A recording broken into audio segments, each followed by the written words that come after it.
Harriet, you're muted. Harriet, are you present? I'm here, yes. Thank you. And we can see you. Okay, good. Present.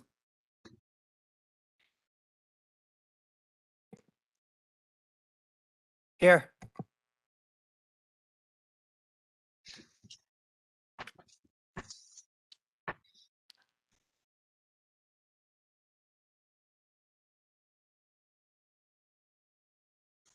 Here. We have a quorum. Would everyone please stand for the Pledge of Allegiance?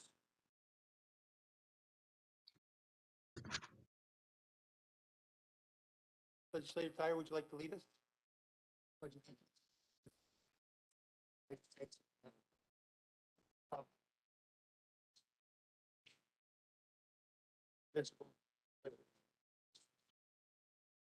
Thank you. Okay. We can wait a few minutes for legislator. The gown's not coming. Okay, thank you. What about Doug?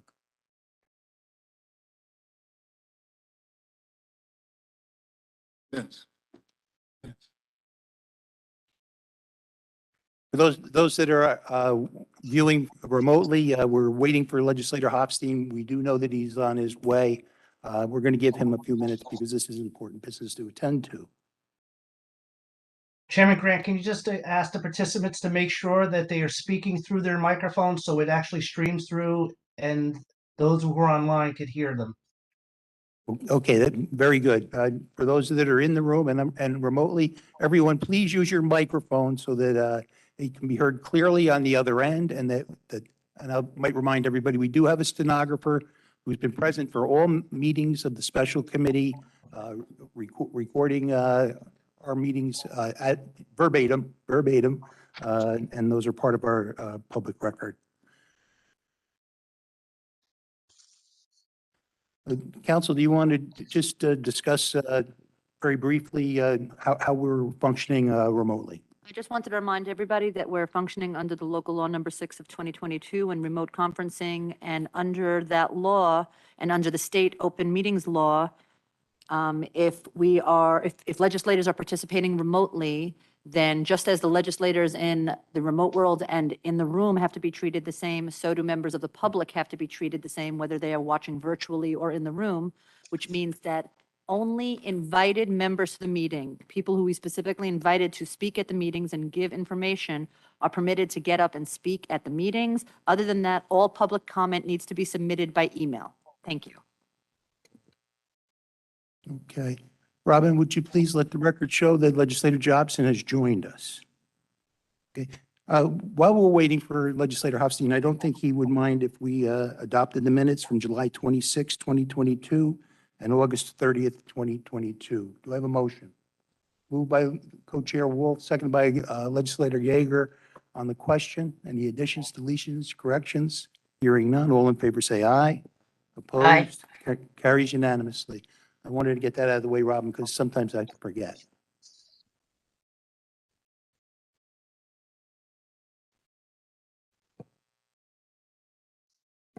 Okay.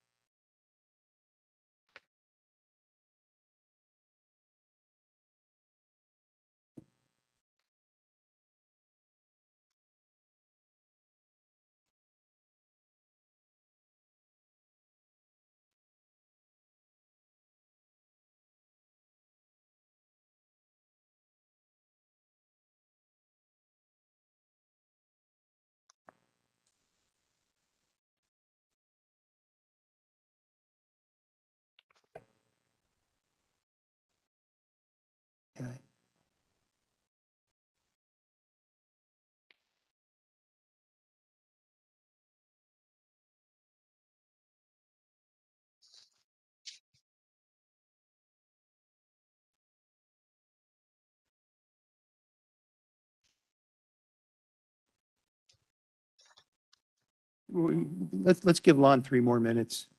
Well, if he's not here by 10 after, then we'll start, and hopefully we can get him to catch up. We do want to extend him some courtesy. While you're all sitting there, you should have your agenda in front of you. You should have the updated packets that Robin and the staff have prepared for us. They include comments from the public. It's a summary it should be in a folder that's labeled summary of comments submitted for 10, and this is at 10/6/22. We actually received some today, and she's included them in your packet. And then there's another packet with maps and some statistical data in them. So if you'd like to take this time to take a little look at those, feel free.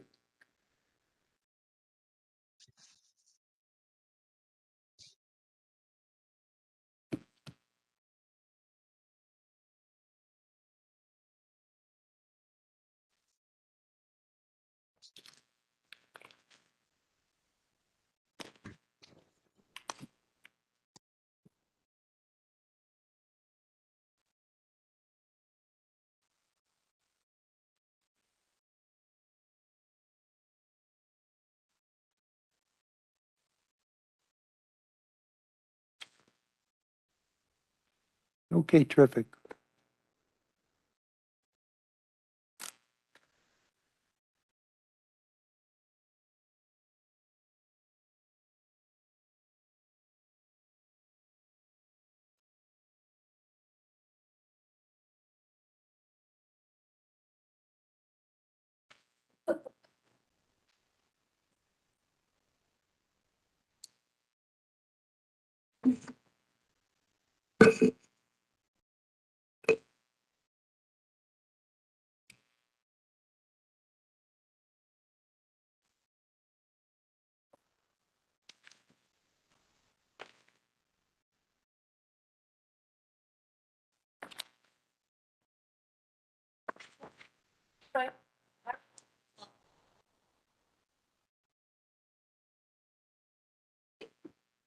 I know enough to ask when I'm not sure. Okay, we've been joined by the Minority Leader Legislator Lon Hofstein, and we're going to begin the meeting. Yeah, they have it. They have a helicopter. I think you just need to know the right people.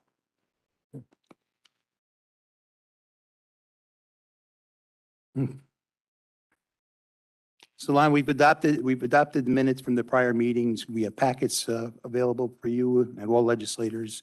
One has maps and the other has the communications in it.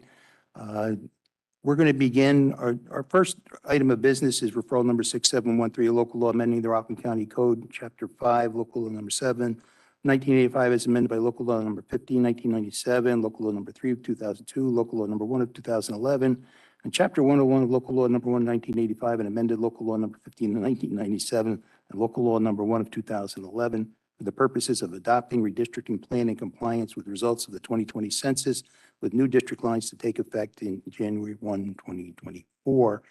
We have with us tonight Phil Chonigman from Geopolitical Strategies. Phil's appeared before the committee a number of times. He's going to give us an update on the maps that have been prepared and that will be considered tonight. Phil? Just checking with staff to make sure that electronically we're all set up. You can see in here Phil, and you can see the maps that he's posted. Correct? Good evening. Hope everyone can hear me okay? Coming through? Yes, we're good here. Just speak up, Phil, please. Okay, I'll speak closer to the mic. Thank you, members of the legislature. Appreciate the opportunity to share with you what I've been able to put together based on comments from yourselves as well as the members of the public who attended the various input sessions that were held over the course of the summer, as well as materials that were received by the legislature via the email address and portals that were set up for public input. And I now have a plan to present to you for consideration. I know you've all received copies of this over the past few weeks, and I'd like to run through the highlights of it for you and for the people who might be watching the proceedings today. I have on the screen right now kind of an overview of what is being recommended. It is an overview map of how we're looking to make changes to the districts to rebalance the populations in accordance with the latest set of laws for New York State, as well as Federal Voting Rights Act requirements. Let me zoom in a little bit here. You can see that the Stony Point to Sloatsburg district that's existed pretty much over the past 20 years does not change dramatically. There are some minor changes there. To do that, okay. So, and in Haverstraw, we're seeing some changes with respect to Pomona being made whole. And then as we work our way down, let me zoom in. Be able to see that one of the complaints that we've received in the past, as well as recently, is that there was too much going back and forth with the districts between the various towns, and that was one of the things that I was trying to address. And in doing so, I was able to make it so that outside of that park adjacent community along Harriman Park, outside of that, there's only a couple of instances where we have districts that cross town boundaries. One being the Pomona instance that I mentioned earlier, keeping the village whole, because half of the village is in Haverstraw, the other half is in the town of Ramapo.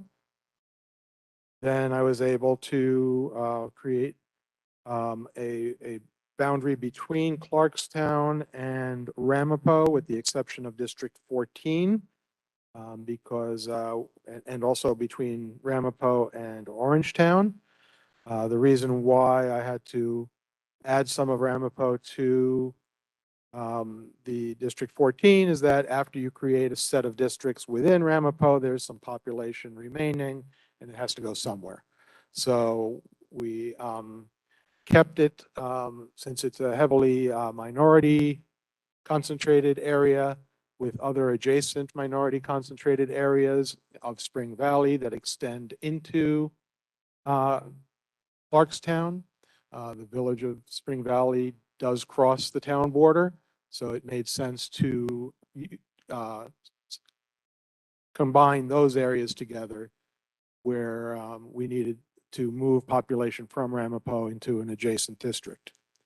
And the only other place where we have a district that goes from one district to another is in District 9, which would extend from in the balance of Nanuet into the northern portion of Orangetown in the Pearl River area. Other than that, there are 2 districts fully within Orangetown. There are 3 districts fully within Clarkstown. There's 1 district fully within Haverstraw. There are 1, 2, 3, 4, 5, 6, 7 districts fully within the town of Ramapo. In terms of population equality, which is the #1 criteria, according to the new state law, the mandate is that it be within a total deviation top to bottom of 5%. That is the maximum that is mandated by state law. I was able to get us down to a lower number. Let me share that screen with everyone. Give me a moment.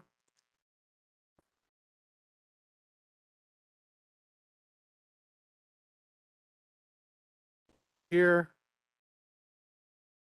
And the population total here, as you can see, the district with the largest population is deviating by 1.24% above. Lowest below is 1.01% below, for a total deviation of 2.25%, which gets us below the 2.5%. That was the goal of this committee. Or was it 3? I think we were aiming for 3. I was able to get us well below that, so down to 2.25% deviation. That goal having been met, the next set of criteria that I needed to look at was the minority concentrations. And for that, in addition to looking at the overall population, I also took a look at the voting age population, which is a criteria that is looked at by the Voting Rights Act requirements.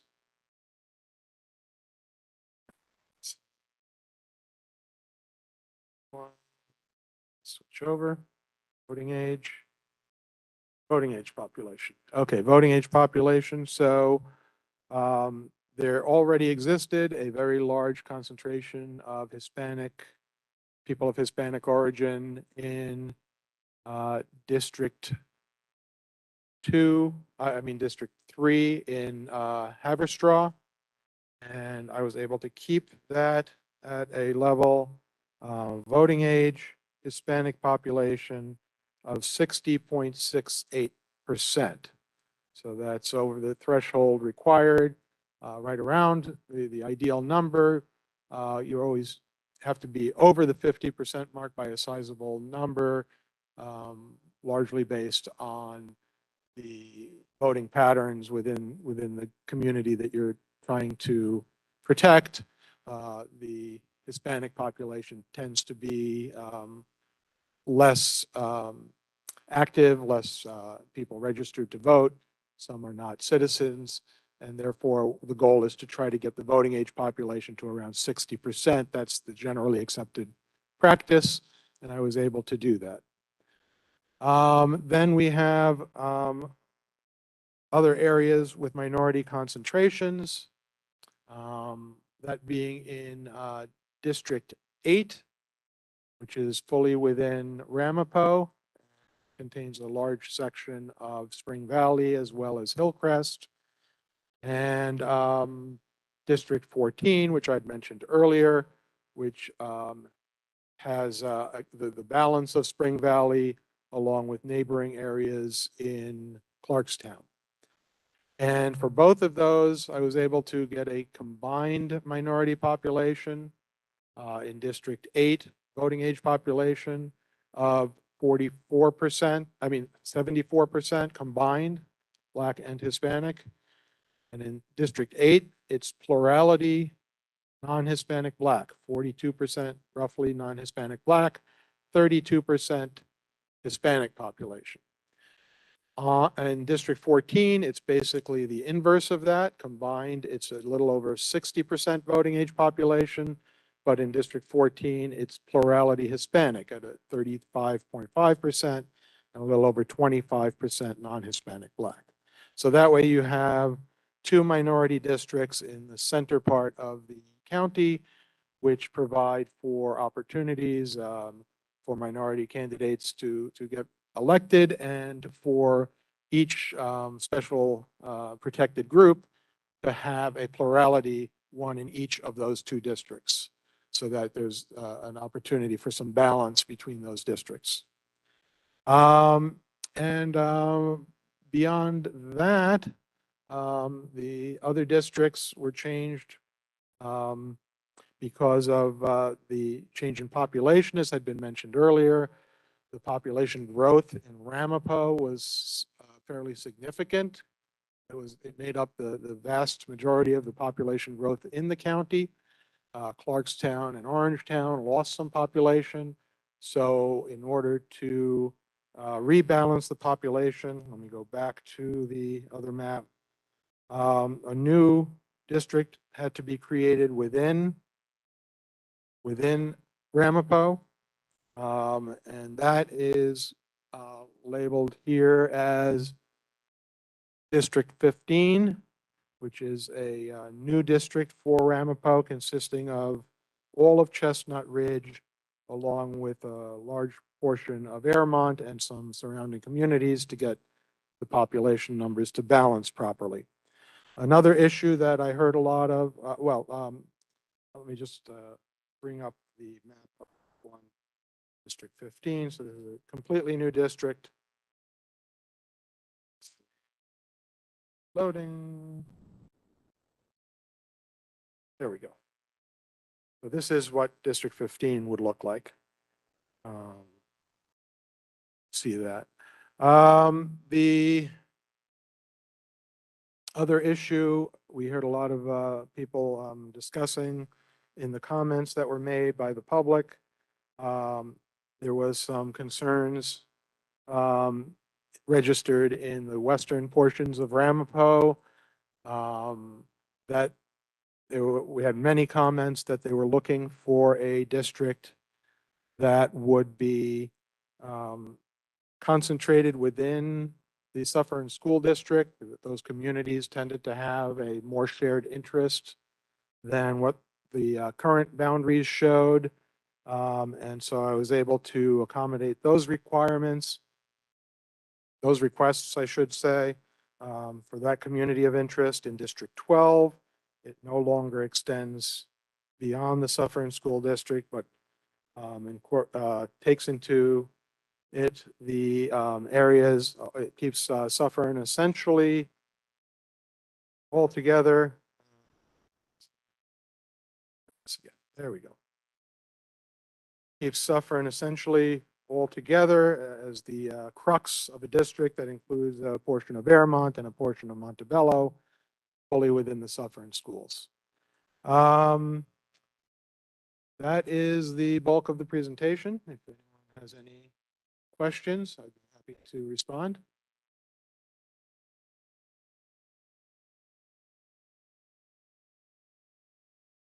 Well, I hadn't intended on taking the helm, as you so ably steer us, but first I just wanted to thank Phil for his hard work. This is one of those projects that may appear simple on its surface, but is as complex as any that I've seen in my time in government. And that's because of the requirements of federal law, state law, constitutional law. It becomes very, very complicated. And so I wanted to thank Phil for his hard work on this. I also do want to mention that there are continuing discussions with the members of the minority. We expect to vote this map out of committee tonight. It does not foreclose continuing discussions, and we'll see if ultimately there is a change that will be presented or voted upon, a new map, something that looks a little different from this. But I understand how hard it is to, well, how impossible it is to please all of the people all of the time. But this process, as we've all learned, is always a give and take and balancing priorities and ranking where you stand in the ranking of the hierarchy. So again, I just want to thank Phil. I want to thank the members of the committee, both on the majority and the minority, for your efforts in this, and also the members of the public who took their time to share their input with us. Anyone else have any comments or questions or anything? I just want to remind everybody that we adopted a resolution scheduling the date for the public hearing on October 19th. So the maps have to go on the desk on Tuesday, the 11th. So that's this coming Tuesday, just so we're clear. If any changes are being made, it's got to be done by Tuesday. Yep, I understand that. And we can lay it, as long as it's on the desk, theoretically, we can lay it on the desk by the 11th. And then have a then- redistricting meeting the night of the Have a 19th. meeting, we can, so it votes out of committee, yes. But again, I want to impress upon everyone the importance, if we do want to have a public hearing and then vote on the 19th, we need to, these are the timeframes that we have to live with. So, all right, any questions? All right. No, I'm sorry. Yep, Ms. Cornell? Yes. No, I was going to compliment everybody involved with it, and certainly with Mr. Chonigman, who's done such a good job.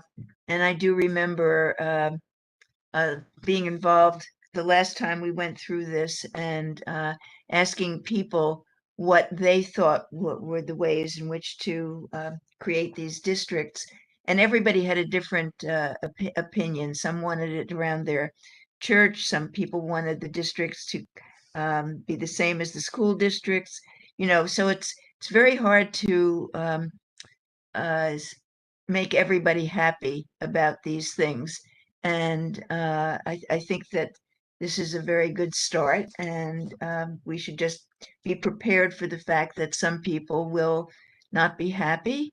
But I think that the deviation and making people understand what the laws are, that why that makes it um, so special to have our plan accord with the state laws on how to do this, and the deviation is very, very important. And I do thank you, Mr. Chonigman, for the work you've done for us again this year.